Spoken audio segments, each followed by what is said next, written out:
If you have a question at any point during the presentation, you can enter your question into the question window. Just type it in there. You can do this at any point in time. At the very end, we'll read all the questions to Mr. Henger and provide him an opportunity to answer your questions. Handouts are available from within GoToWebinar. In the next couple of days, I'll get them up on the CSOHIMSS Lunch and Learn, the CSOHIMSS website. You'll be able to go to the events and education, past events, find all 3 handouts, and also be able to access a recording of today's webinar. Or you can just jump right to YouTube and search for CSOHIMSS. If you would like to contact the Central and Southern Ohio HIMSS chapter, we have a website at csohio.himsschapter.org.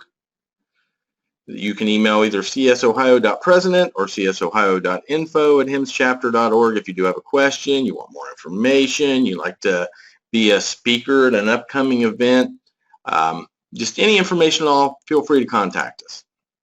We do try to remain active on social media. You can find us on Twitter and Facebook at CSOHIMSS. We've got the link there for LinkedIn, but the best way to find us on LinkedIn is to just get on LinkedIn and search for CSOHIMSS. We have a group on LinkedIn, and you can request to be a member of that group. We just automatically approve anybody who requests. We would like to take this time to thank our sponsors, because without them, we could not provide these educational opportunities, including our Lunch and Learn webinars and our fall and spring conference and our Ohio Health Information Technology Day and our Lunch at HIMSS 17. But anyway, our premier level sponsors are Cover My Meds, Malwarebytes, who's also serving as our presenter today, Signet Excel, EHR Integration. Our elite sponsors are Metasource, ProLink Staffing, Tech Systems, Obix Perinatal Systems, Data Gravity, Redspin, DMI, Time Warner Business Class, NTT Data, Excite Health Partners, Leidos, Winthrop, Centricom, ServiceNow, Direct Consulting Associates, CA Technologies, Cisco. Again, thank you to our sponsors. We could not do anything without you. We'd like to share a little information about our upcoming events. Our next event on the calendar, of course, is the big HIMSS 17 down in Orlando, Florida. If you've not attended a HIMSS National, you got to do it at least once in your life, and bring your comfortable walking shoes, because you're going to put miles and miles and miles on your feet. We will be having a luncheon at HIMSS 17. Now, we don't have our date locked down yet. Once we have all that information, we'll get it out there on our website, and you will need to register for that event. Then after our luncheon, we will have the 10th annual OHIT Day event at the State House. This is a free event. It's going to be Wednesday, April 5th. We're putting together the agenda, the speakers, the theme, and all that stuff right now, so keep an eye on our website. Then in the spring, after OHIT Day, will be our spring conference. That will be in Dublin, Ohio at the Conference Center at OCLC. It's the same place we had our spring conference last year. We're working on the theme, working on everything right now. As soon as we get that together, again, we will make it known. We'll send it in our newsletter and whatnot. We do have a couple more of our Lunch and Learn webinars coming up. Next one is Wednesday, December 7th, where John Flamon from Lockbridge will present how can we enhance our end users' experience, and they're going to look at a pragmatic approach to improving the provider and clinical user logon times. Now, starting after the first of the year, I've got a few folks that are interested, but we haven't got the paperwork back from them, so I need speakers for all next year. If you are interested in presenting, we love it when somebody from our membership serves as a presenter. If you are seeking HIMSS membership advancement, you want to become a senior member of HIMSS, you want to become a fellow of HIMSS, you have to have a certain number of presentation points. These webinars count towards those presentation points. Also, presenting at the CSOHIMSS conferences counts towards those. And of course, if you present at HIMSS National, I think you get a few extra points. But if you're interested in serving as a presenter anytime next calendar year, please, please, please contact me. And now with that, I am going to turn it over to Mr. Henger. Brian, I've got you unmuted, and you should now have a presentation request. Show my screen, yes. Can you see my screen? Yes, sir. Can I do it? Does it sound okay? Sounds perfect. The floor is yours. Okay, thank you so much. I had the opportunity to present at an event in Columbus in the first half of the year, so it's exciting to be back with the group again today. I must say that my presentation today will follow some very, very amazing presentations in the last 24 hours with the events that have happened in the country. So I've got a steep mountain to climb here to keep up with all of the interesting news that's come out. This deck today should run about 45 minutes or so, 35 to 45 minutes. This session will provide a better understanding of the impact of malvertising and ransomware, and we'll tackle some of the big misconceptions, latest tactics and incidences, and how these attacks are delivered, and why organizations like yours may be at risk, and maybe without you even knowing. I think the key takeaways today will include the growth of malvertising and malvertising-based ransomware, give you guys a better understanding of the tactics and techniques that cyber criminals use to deliver and cover up their malvertising campaigns, and the tools and the solutions that help detect, eliminate, and protect your business. So I think it's fair to hold on, guys. Sorry.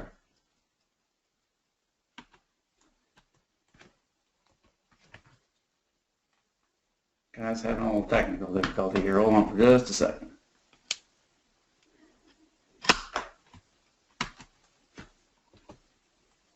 Apologize. Hold on, guys.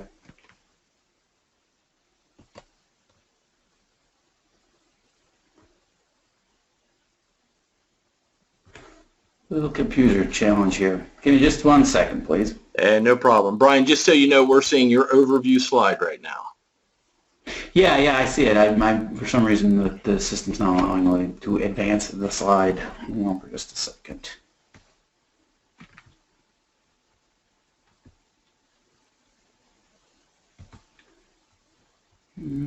Show the screen.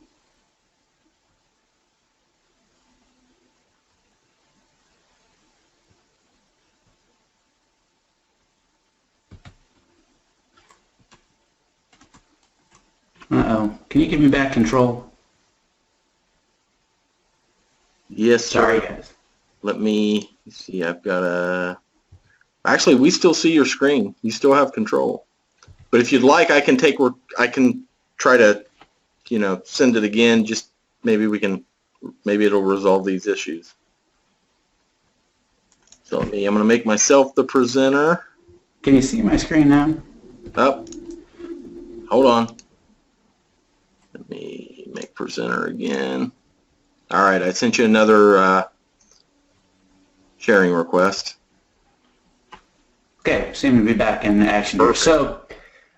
So let me close that out. All right, guys, so the idea, key takeaways again, growth in malvertising and malvertising-based ransomware, a better understanding of the tactics and the techniques cyber criminals are using to deliver these, and then how are they covering up these malvertising campaigns. And then we'll take a look at the tools and solutions and the concepts that Malwarebytes has been analyzing for the last couple of years to detect and eliminate and protect your businesses.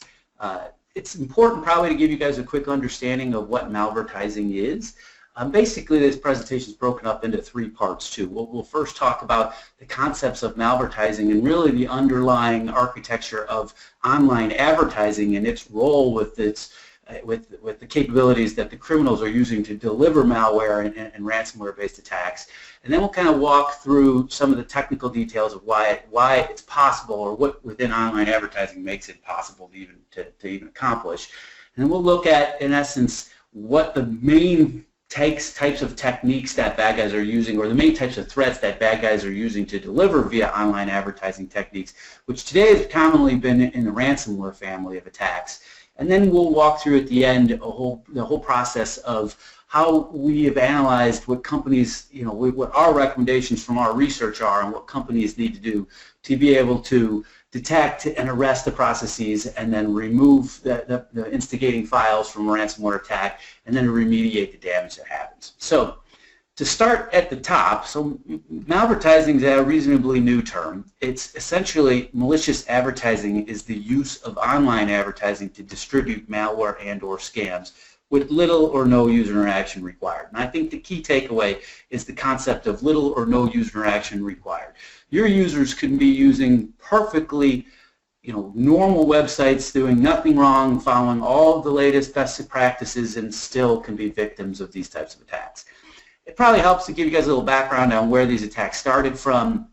In 2007, we first start to see the use of malicious advertising on the sites MySpace and Rhapsody. There's attacks that are being delivered via exploit kits that are exploiting vulnerabilities in Adobe Flash. In 2009, there's a click fraud scam that the New York Times reports.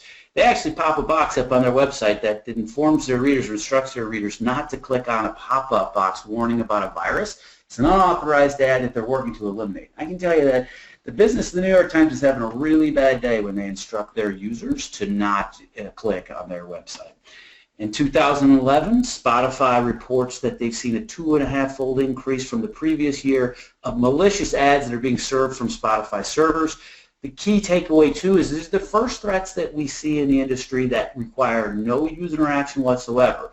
Just land on the web page and the threat starts to attack the user. 2012, the Los Angeles Times reports a massive malvertising campaign that's using the black hole exploit kit. Now, the interesting takeaway of the black hole exploit kit was this is the first attack that we saw that really used profiling of the actual vulnerabilities at the endpoint to determine the best possible way to infect the machine. Their techniques in relationship to fingerprinting the device to determine how can I be most successful in my attack was first that we'd seen in a while. 2013, Yahoo reports a campaign targeting Yahoo users that infects them with a banking Trojan. This was delivered from the Yahoo Finance page. The really interesting takeaway from the Yahoo this year is in 2013, Yahoo served 7 billion web pages. The scary thought was the reach that the bad actors had in relationship to how many people could be affected by this attack was massive. And this is where we really first started to see that the just pure mechanics, the opportunity of malvertising to reach such massive audiences with no user interaction whatsoever started turning the profit motives for bad guys in favor of the bad guys. 2014, Google jumps into the mix. In an effort to battle malvertising, Google disables more than 524 million bad ads, and they ban thousands of advertisers. This is a business that makes most of their money off of people who are buying advertisement or paying for search to have advertisement delivered. This is a very, very bad day for Google. First half of 2015, a company called RiskIQ reports a greater than 200%, 60% increase in malvertising attacks from the year prior. 2015, Google back in the fray again, according to Google. They disable more than 780 million ads. It's almost a 50% increase from 2014. I'll give you some ideas where these come from. I always want to go over to the Examiner to get some news or some new information. Sorry, when I get there, there's a malicious ad being delivered on that used car ad site. I'm going to go to the Pirate Bay to download a free movie. Unfortunately, likely going to get some ransomware. Looking for the latest song lists. Unfortunately, these attempts will be blocked, but this site is delivering ransomware or malware. I'm going to visit some of the more unsavory places on the internet today. Oh, I'm sorry, the ads that are loading from these pages are loading malware or ransomware.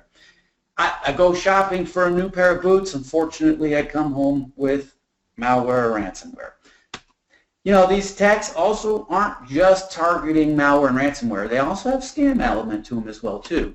I can tell you guys this year I probably got 5 calls from the IRS telling me that they were suing me for my taxes. I imagine if I took a poll and I was in the audience today, I could get a good percentage of you guys to raise your hands that the number of scams that you've probably been targeted with are happening to you as well. Now this is an example of a YouTube search that brings back a legitimate AdWord delivered search from Google that says these YouTube channels would be, what were the top hits for your search. Unfortunately, these are actually spoofed links. And what they load is, this is actually a Windows graphic. It's actually not a web page. So it pops up a graphic that states that the Windows health is critical, but don't restart the system because that would actually give away the whole trick.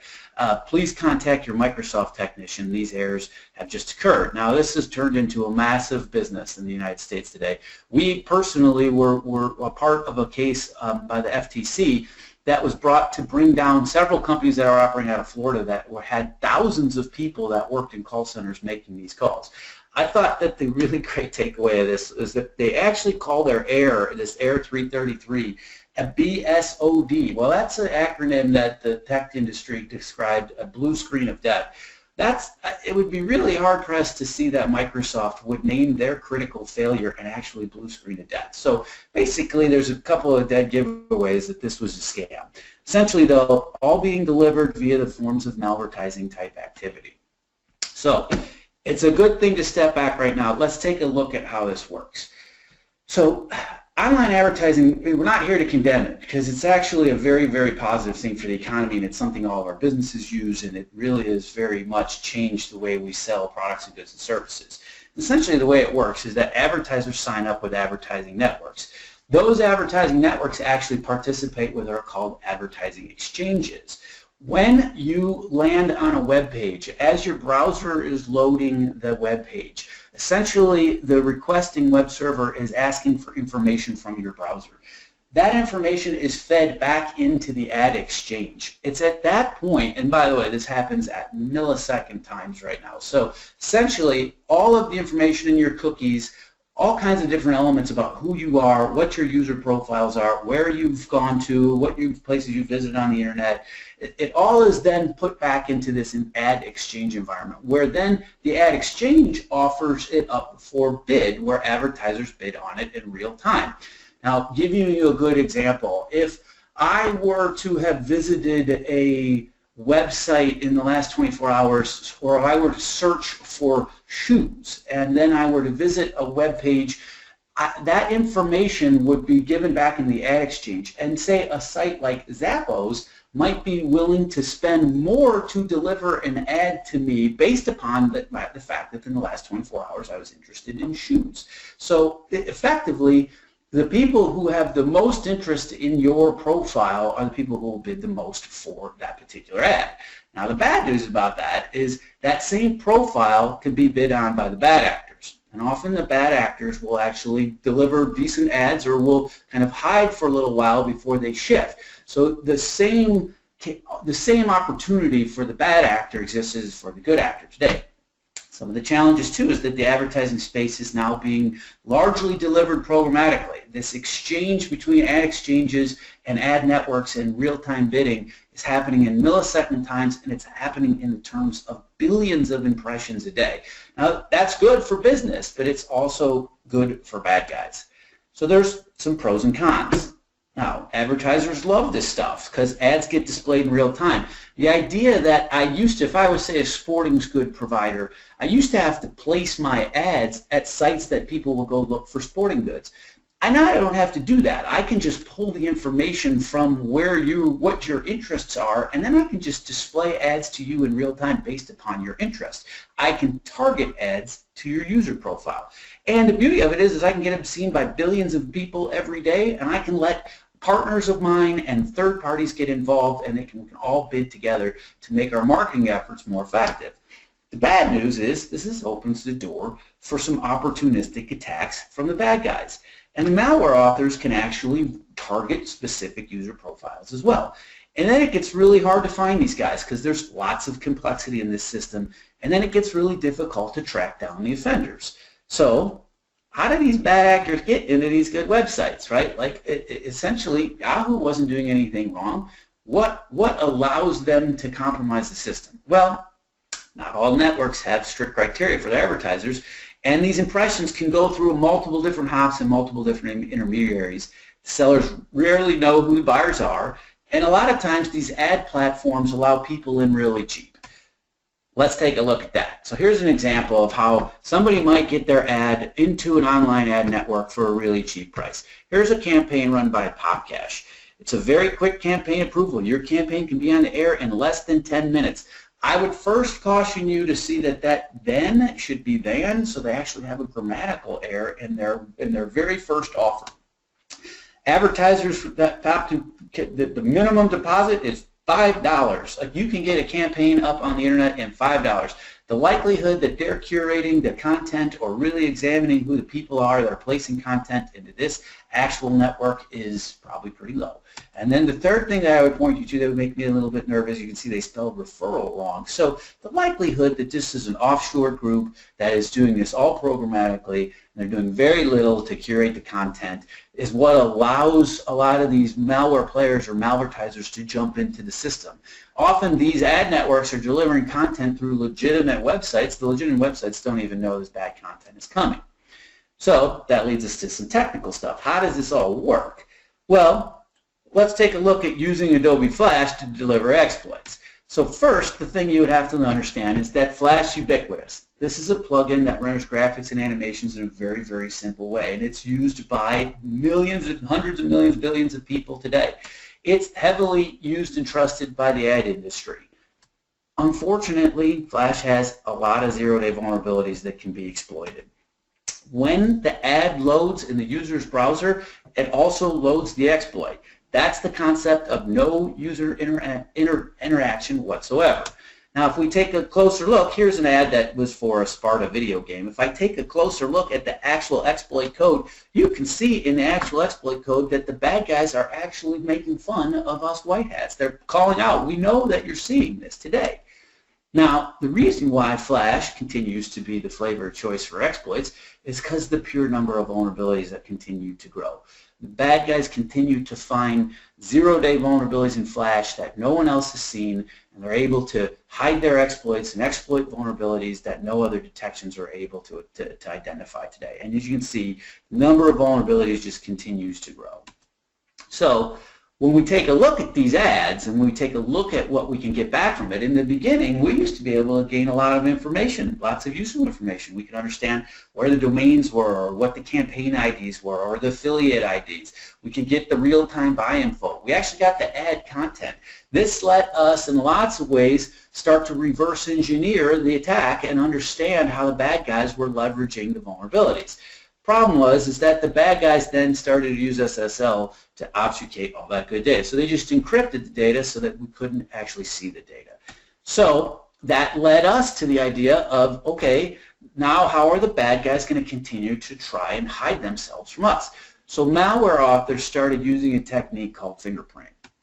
This technique actually is the concept of where malware authors want to target victims of interest, but not allow research labs like Malwarebytes or any of our fellow good guys to be able to understand those attacks. Zero-day vulnerabilities, exploit code, it's difficult to find, it's hard to build, it takes time, it takes money, and the idea that bad guys do not want us to see their techniques is alive and well. So the way that fingerprinting code will work is it actually will attempt to fingerprint the machine that it's running from. So if a bad guy, if I sell, hey, this is actually a virtual machine, maybe a sandboxing technique, or this machine's connected to a VPN, or it's running specific types of security products, I might choose to not allow my code to run in that environment. I want the code to disengage and not divulge itself to the good guys, because the second that we get our hands on that code, we will reverse engineer it and we'll start to come up with techniques to prevent that code from being effective, essentially crippling the profit motives of the bad guys. Now, some security products started to figure out we were being detected, they were being fingerprinted, and they started to use this as a suspicious indicator. We are one of those companies that if you're going to attempt to profile me, that's not normal behavior.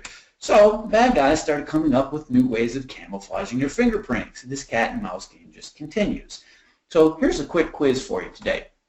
Now, if you were in the room, I'd ask, can anybody spot the fingerprinting code in this particular image today? Now, that's a trick question because it's nearly impossible to spot. The fingerprinting code is actually in a 1x1 pixel GIF, which makes it impossible for human beings to see in that image. Now, if I take a look at this fingerprint code in a little bit more detail, let's blow this code up. What we first found was that A, it was unreadable by humans. So we as a research organization have to build a converter program that converts that code into human readable code. When I look into it a little bit further, I can see these arguments that are right here within the code, and if I blow those up for you, you'll see that this code is looking for the existence of either Malwarebytes or Kaspersky or Trend Micro. Those are just a few. These are just a good example of how within the code the bad guys are trying to conceal themselves, or essentially to not allow us to find their bad code. So the question would come to it, I think you guys would have to ask yourselves, well, is this something that would impact me? Is malvertising something that my users could be impacted by? And I would ask, are your users going to any of these sites today? MSN.com, the New York Times, BBC, Xfinity, NFL, AOL, Dictionary.com, CBS.com, Chicago Tribune, Daily Motion, Drudge Report, Fox News. I mean, like, these are the Realtor.com. The likelihood that you guys are not blocking these sites and that your users are just going to the everyday normal places on the internet are very, very high. And we'll see it in this was an article released in the first half of the year. Millions menaced as ransomware smuggling ads pollute the top websites. So basically, your users just doing daily work or going to normal sites are now in the target of some of what would be some of the most malicious code that we've seen in the industry today. So what can you guys do? Well, we would highly suggest you keep your software patched and remove software you don't use. If users have applications that they haven't touched for 90 days, 120 days, 180 days, like, take those applications off. The likelihood that unused applications are still, the less they're used, the less people focus on them, the higher likelihood they have vulnerabilities that bad guys can exploit. Run the latest browsers. Keep anti-malware software up to date. Run effective anti-exploit technology. I would tell you we should have put that at the top of the list. Train your staff on good security practices. Education, education, education. Okay, so now we'll shift to discuss really what's the kind of been the threat du jour of the landscape this year. I imagine many of you have heard about the threats ransomware has brought to the healthcare industry, and it's become a more and more growing threat in your guys' business. So let's take a quick look at what the definition of ransomware is. So malware that will encrypt or lock all personal files and then demand payment of the ransom to decrypt or unlock them. As I find this a really interesting example, we got an email. That email was sent on the 13th of April of this year. Rebecca Klein is the Chief Marketing Officer of Malwarebytes. And if you look, it says, "Hi Rebecca, I left you a voicemail earlier." Skip to the next paragraph. I work for CSOHIMSS, which is the fastest growing team in the NASCAR Sprint Cup Series. Last week, our crew chief of our team was hit with a ransom virus, and his computer, which holds tens of millions of dollars worth of data, was corrupted, and we were forced to pay the ransom. Our team was fully exposed, and this is a very scary time, to say the least. The interesting takeaway here is the reason why they wrote this email to us is because they hired a consulting company who came in to fix this particular ransomware attack, and that consulting company used Malwarebytes tools to do the recovery. Now, as a result of that, they took this opportunity to contact our marketing officer as both a way to thank us, but also to solicit our business. We actually went forward with sponsoring a car, and I'm amazed to report to you the advertising effect that NASCAR has in your business. It's really amazing, actually. We've had more success with our NASCAR sponsored car, and it all came from a crew chief that had tens of millions of dollars worth of data locked up on his computer. I think it's important for you guys to understand the landscape that you're facing today. 96% of this is data that comes from Osterman Research. It's from this summer, so it's pretty fresh. 96% of U.S. companies aren't very confident in their defenses for stopping ransomware. 80% of the orgs were victims of a cyber attack last year. 50% of those victims were ransomware attacks. The most heavily targeted industries, healthcare and financial services. 1 in 4 attacks targeted your C-suite executives. 50% of corporate decision makers consider ransomware to be a concern or extreme concern, and nearly 40% of the victims paid the ransom. The FBI has waffled back and forth on whether you should pay the ransom or not pay the ransom. Malwarebytes has always come down on the side of not paying the ransom. Essentially, it signals to the bad guys you're willing to pay. You could increase the likelihood of being attacked in the future, and there's no guarantees that the bad guys will actually send you the decryption keys. So let's take a look at some examples of this. This is actually a hospital in Kentucky. Hospital declares internal state of emergency after ransomware attack. Methodist Hospital puts a red banner across the top of their website that essentially is stating that they have enacted their disaster recovery systems. Like, people's lives were at risk here. They moved patients from this hospital to others because systems that were critical to maintaining people's health were being impacted. Hollywood Hospital hit with a ransomware attack. This is earlier this year as well. They decided to pay the ransom. Hollywood, the medical group, the MedStar Health Group's networks offline. They're forced to use paper and pen after suspected ransomware attack. So these are all things that are happening in the industry today. The idea that the bad guys recognize that the value of a healthcare record is likely, from a data perspective, the most valuable piece of information in the industry today. I think the value of a healthcare record in the open market today is somewhere like $40 to $50 a record. The value of a credit card on the open market is like 30 cents or something. Like the value, the healthcare is a target because the bad guys understand the value of it. This is an example of CryptoLocker. If this were to pop up on your computer, you're having a bad day. This is an example of CryptoWall. This, actually, I enjoy that they do such a nice job of describing the CryptoWall decryptor and how you can buy it. Average price to decrypt the data for a computer, $500 to $1,000. That's essentially by design. If you make it too much, then people just let the data go and they go buy a new computer, basically. If you make it too little, it's not valuable enough to you. If it's against a business, that number goes up. If it's against servers, that number goes up. If it's against databases, that number goes up. There's multiple different types of ransomware that are targeting hospitals today, each one of them from not just devices but also to databases and servers and mobile devices. Effectively, there's very little that you can do against modern ransomware today. The encryption is nearly impossible to crack. If you don't have backups, the only way of getting your files back is to pay the ransom. Now, are there decryptors? We say not anymore. There's some companies that have come up with some decryptors out there, but our take on it's been that the time it takes to develop the decryptors, you will panic against the data being encrypted. Like, you will likely succumb to the pressure and pay the ransom before the amount of time it takes to come up with the decryption keys. Now, here's the reason why. Let's walk you through an example of how the encryption would work. So here's your original file. Ransomware is essentially a program that creates a symmetric key. It's different for each file.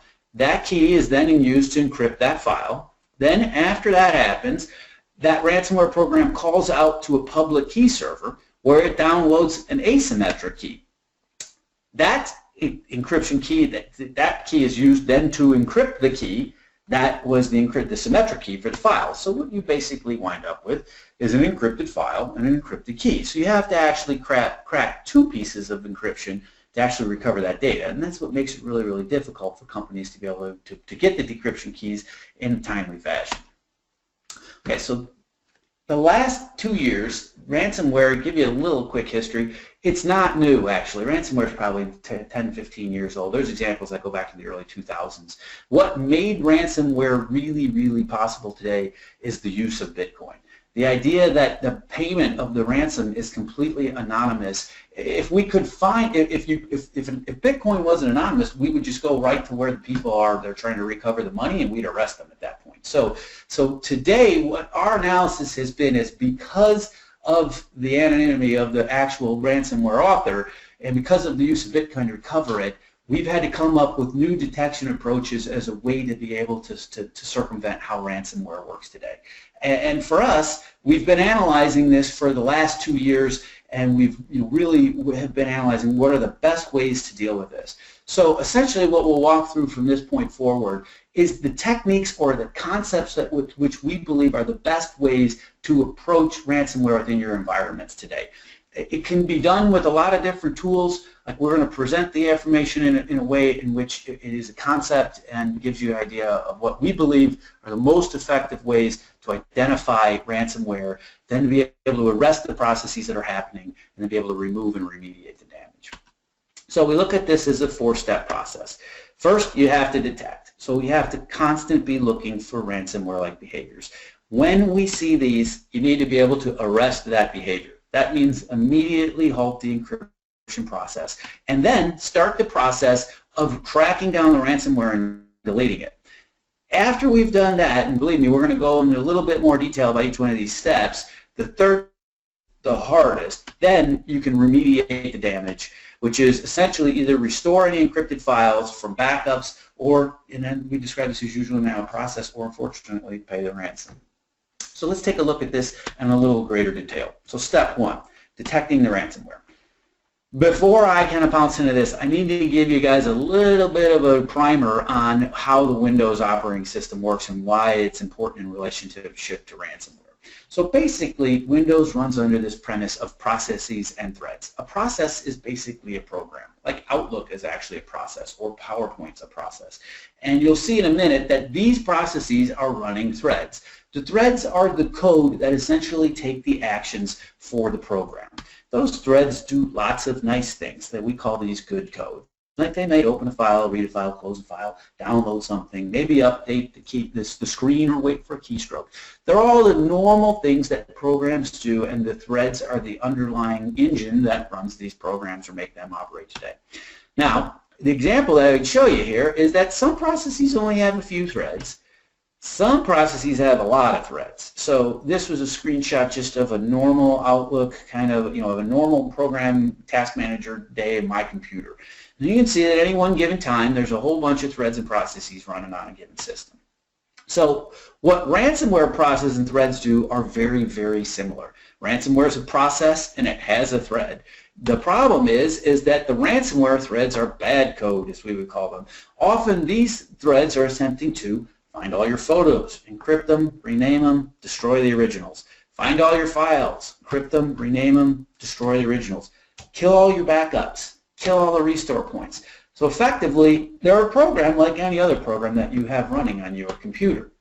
Now, the concept of behavior to look for ransomware means that if you're not watching all of the threads in every process with the intent of looking for ransomware-like behaviors, then you're going to have a hard time spotting them, because some behaviors are more suspicious than others. And the idea is that when the scales tip in the favor of, wait a second, too many of these suspicious behaviors are happening, you need at that point to be able to say, wait, that's a detection. So let's take a look at what types of behaviors that might be. So suspicious behaviors might be deleting a file or writing new data to a file or renaming a file. But guys, this is everyday stuff. I mean, you do this on a daily basis. To say that this was ransomware would mean all of the good things that we do would be, called in as a false positive, and that's not appropriate. So if you move from left to right, you can see as these behaviors get a little bit more suspicious. Hey, deleting the volume shadow or stopping the volume shadow. If anybody doesn't know what the volume shadows are, Microsoft created a capability, basically a virtual volume, that allows you to kind of write the file to a virtual location on the hard drive that backup software could then copy. Backup software isn't capable of actually copying a file that you're working in, so they make a replica of the file, and then the backup software copies the replica of the file to keep a safe copy of it. So the idea for a bad behavior would be, if I kill the file and then I kill the volume shadow, I've actually gotten rid of the file where it existed in two places. I could just stop the volume shadow as well. I might kill the restore points, or I might use a utility that would wipe the whole drive after those files have been encrypted. Or I might change a file from one name to another. Really bad behaviors are things like looking for encryption keys and then running encryption command lines or operations that would indicate encryption, or just actually encrypting a file. So all these behaviors actually lead to the idea of monitoring the system to ensure that if something bad happens, that I would find the arresting encryption process. Now, believe it or not, this is actually the easiest part. Because as the scales tip, that suspicious behaviors have now indicated to us, wait a second, that could be a ransomware activity. I really just need to pin down the process that's running that ransomware code, and I can stop the encryption process from happening. The hard part now is that is removing the ransomware, and why that's harder than it looks. Let's do a quick little primer on why this is difficult for companies like Malwarebytes and many others that are in this business today. Okay, are you guys familiar with the idea that threads can inject threads into other processes? Like, this seems like a crazy idea. Why would Windows allow one program to inject a thread into another? Well, there are lots of legitimate uses in the Windows operating system where two programs might be sharing the same operation or sharing the same threads. The example that I give folks is it would be like if I was going to the airport and we were both walking to our flight together and you were with your family. You might ask, your son or daughter to help carry one of your bags. You're both accomplishing this program or task. The bad news would be is if you asked somebody else to do it, and that person would look at you and say, I don't want to carry your bag. But the idea that process X can inject into process Y is very, very normal. Now, the problem is that threads can start processes and they can also inject into new threads. So I can launch process Z and then take the thread and inject that into process Z. That's called an injection chain. And essentially what happens is process X injects into process Y, which injects into process W, which creates the encryption event. Now, the instigating file was the original process X, but because the bad guys have gotten very, very good at hiding the instigating file in the complexity of the system, it makes it difficult for companies to be able to go back and find that instigating file. So I can arrest the process, but if I don't find that instigating file, that instigating process and thread, then effectively I can't stop the encryption process from happening. What's even more scary, and we saw this in the CryptoWall 4 technique for evasion of code injection, is CryptoWall would launch, suspend a process, then code inject into an existing thread, which made it even more difficult to find. Or they would do injection chains into legitimate processes. If I code inject into Explorer or I code inject into servehost.exe, if you guys delete either one of those processes or kill those processes from happening, the system will stop working. So effectively, they've made it very, very difficult for good guys to find exactly how they've hidden the files and the complexity, or the instigating file and the complexity of the system. So basically, to be successful, you have to track down and remove the actual instigating file. Anti-ransomware programs have to keep a record of all the processes, threads, and injections to be successful at that. Once you've done that, you can start talking about remediation. Now, the concepts of remediation are often around restoring from backup today. There's a lot of work being done in how anti-ransomware programs will allow you to potentially virtually create safe, protected copies of the file. So in essence, you could just delete the encrypted file and recover it without having to go to a backup system. But essentially, you need to go back and delete your encrypted files from backup. Make sure you kill the backup history as well. We'd recommend you do a root cause analysis. We would review your file server read and write permissions. If you just didn't have read and write permissions, or if you didn't have write permissions turned on in many situations, these attacks wouldn't be effective. Review your security technology, especially your firewall. In the example that I gave where the encryption uses a symmetric key and then it calls out to a public server for the asymmetric key, if the outbound communication could have been defeated, you could have stopped that attack, or you could have crippled that attack in many ways. And then again, we highly recommend that you continue to train your staff. Often these attacks are happening where your users aren't doing anything wrong, so your security teams really need to be up to speed on the latest techniques to battle these types of threats. So, guys, we're at roughly 45 minutes in right now. We'll give you a little bit about Malwarebytes, and then I'll open up for questions. So we are a company that was founded in 2008. We're actually closer to about 500 employees. We're focused on what we call the infection landscape. The difference between the infection landscape and the threat landscape is the threat landscape is every threat in totality. The millions, hundreds of millions, and billions of threats that exist that go back to time, all the way back to the beginning. And effectively, when we say the infection landscape, we're very focused on everything that's happening right now, the stuff that can kill you today and the stuff that can kill you tomorrow. We've been known, like the relevance the company has had has been that we've been the global standard for complete malware removal. I'd be very surprised if people within the audience today haven't used Malwarebytes to either remediate a machine at their business or their homes. The product, actually, our remediation technology is downloaded over 400,000 times a day. We've had over, I think, 800 million unique installations of that technology. When we speak in terms of the use of the users for our remediation technology today, we talk in terms of Facebook users and Google users. I mean, it's when I say the global standard, it has truly been adopted by the world for the last 8 years. Our team of researchers are 100% committed to the fight against malware.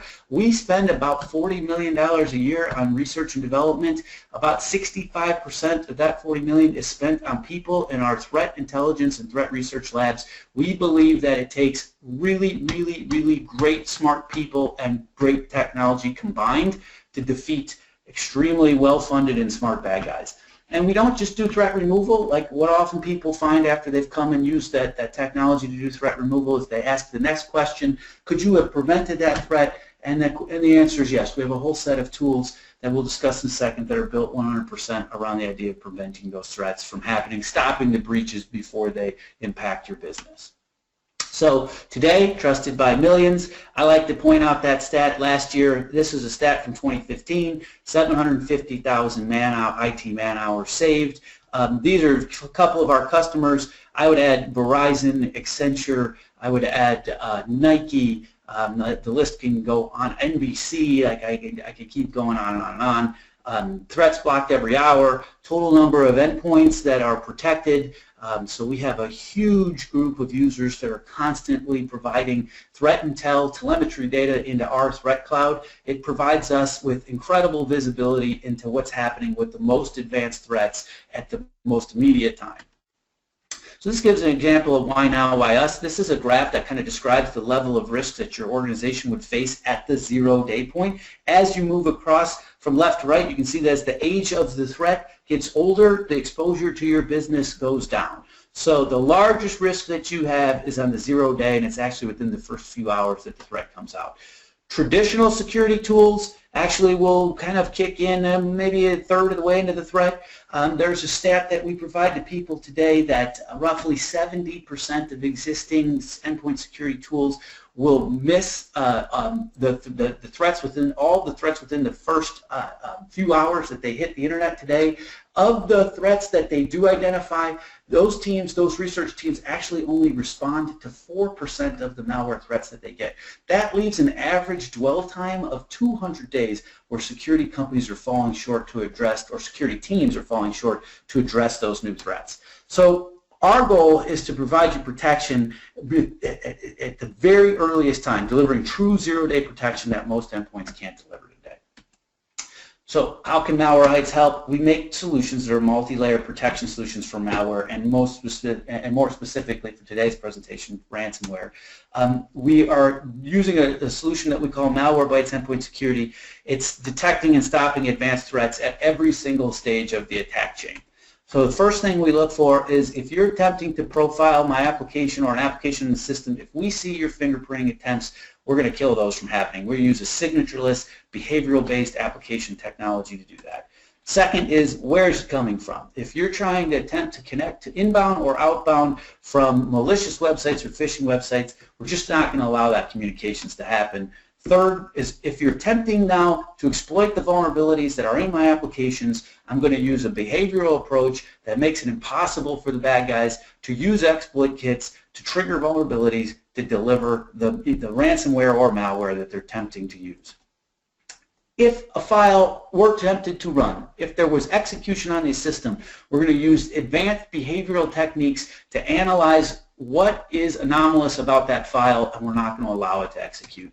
And then finally, if the operating system is showing the suspicious signs of ransomware or malware-like activity, we're going to use a signatureless behavior blocking capability that allows us to protect the system and then remediate any of those threats. If prevention is not your first step into your introduction with Malwarebytes, then you can look to our Malwarebytes breach remediation technology. This is an advanced technology that allows you to integrate our remediation capabilities with your current systems management platforms. We call this a frictionless user experience that allows you to remediate threats from desktops and laptops, data centers and cloud servers. We integrate with security and management tools. We truly want to leverage the existing investment that you have and the infrastructure and security products that you have today. I'd be more than happy to take your questions, guys. The best way you can find out more about us is our website. That's malwarebytes.com/business. The blog is one of the best blogs. I read this regularly. I get almost all of my news from our blog because I think our guys do a super job of actually reporting what's happening in the threat landscape today. And, of course, we make our software available for trials if, indeed, you guys want to test it. Brian, we do have a few questions. And folks, if you do have questions, by all means, there's still time to get them entered. Enter them into the chat box or into the questions feature.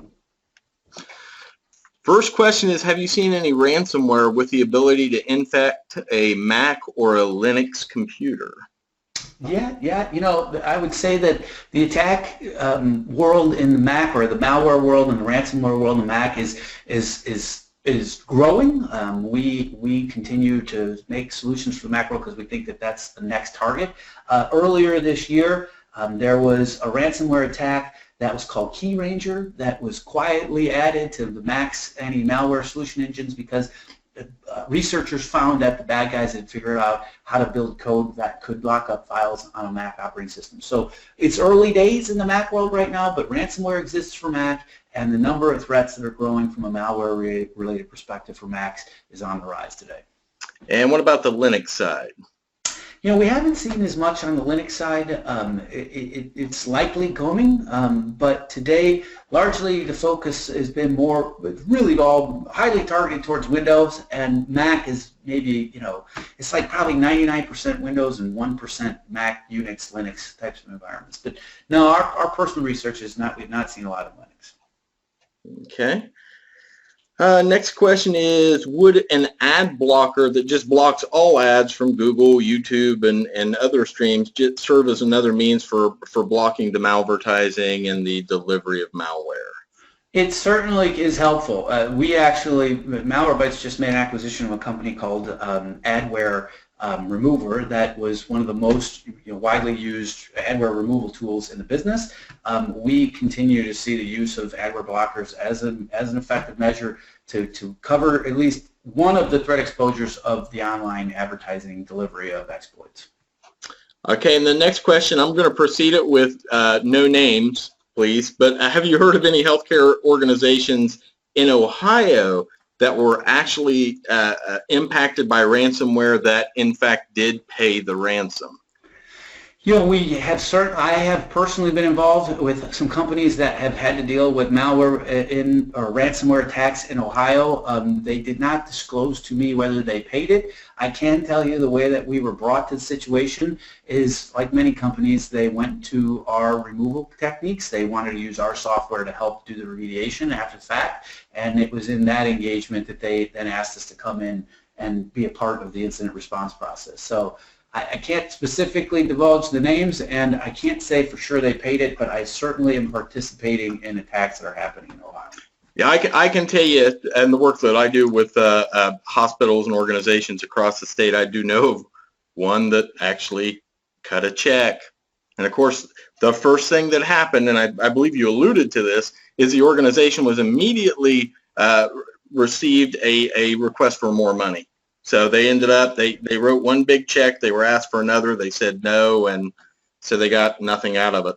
So other than a line item payment. So I would add to it, I just asked an audience this the other day, like, how many people have sat down with their executives and said, like, what will we do? Like, you need to make that decision, like, up front, the policy and the procedures and how you would respond, because while it's happening, the likelihood that the panic and the desire, like, you're going to be in a situation where you likely would want to know the answer before you get into it.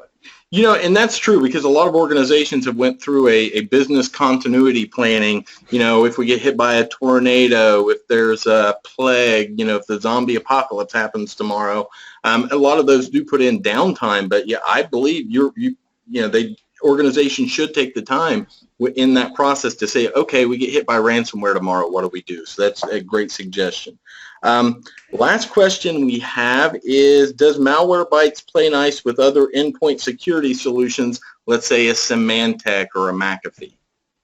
So Malwarebytes has been designed from day one to fill the gaps that existing security solutions have, not necessarily failed at, but just by design aren't as effective as companies that are focusing on the problem a slightly different way. And so from day one, we have always operated harmoniously with the likes of a Symantec or McAfee or any existing endpoint security solution. We have organizations that run us as a standalone solution or run us as a complementary solution. Our goals as a business are to continue to give companies the option of either continuing to layer. We actually are doing some new presentation work right now on the advantages of layering and why layering can provide a more secure system as opposed to single point or single solutions. But the goal, to answer your question, is we certainly are compatible, and we certainly can give you the option of how you would want to run us, either as an individual or as a complementary solution. Well, Brian, that is the last question we had, and I personally want to thank you so much for serving as a presenter for the CSOHIMSS Lunch and Learn series, and also for, in general, thank you for Malwarebytes serving as one of our premier level sponsors, because, we really appreciate it. Been great to be here, guys, today. We really appreciate your opportunity to talk with you and to present this information. And please, if you have any questions, you can reach me at bhenger@malwarebytes.com or .org. And my phone number is 972-672-9766. Thanks for having me. Brian, thanks again, and Thanks for having me. Brian, thanks again, and thank you to all the attendees who joined us for today's session.